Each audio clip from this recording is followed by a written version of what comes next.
Satoshi also didn't assign themselves any privileged access to the coins. You know, Satoshi could have just written in the code, I own 10% of the coins.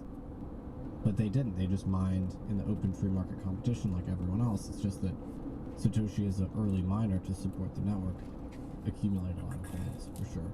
But they didn't have any privileged special access. So that's one thing that's extremely special about the launch, is that we had a founder that was truly committed to the monetary protocol and didn't seek either recognition or financial spoils, and then also left. You know, Satoshi left in 2010, 2011, and hasn't really been heard from since. It's a very George Washington move, gangster move, where he didn't want power, and once he got power, he let go of it. Precisely. And that was a key, actually, move. That was probably one of the most important moves at the founding of this country. That's right. George Washington could have been a king, probably if he'd wanted, and Satoshi could have been Jerome Powell if he'd wanted, and Satoshi could have held on to power indefinitely, but chose to leave. The other thing is that Bitcoin circulated for a long period of time, from January 2009 to about July 2010, without really having a financial value. So there weren't really any marketplaces, it didn't have a value.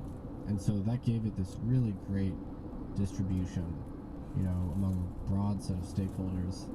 And there were no venture funds or hedge funds, you know, trying to aggressively buy up all the supply back then.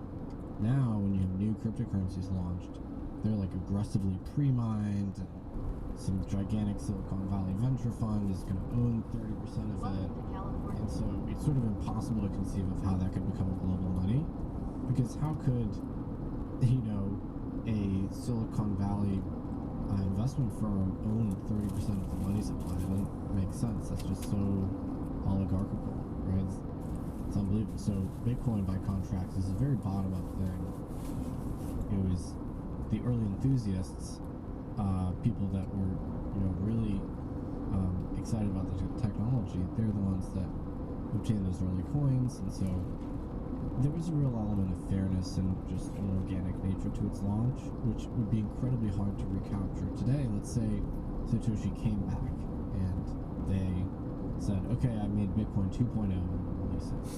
There would be the most aggressive land grab ever by, you know, gigantic pools of capital to sort of get favorable allocations of the new system, right?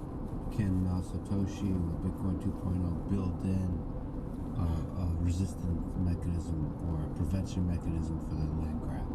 It would be hard to, because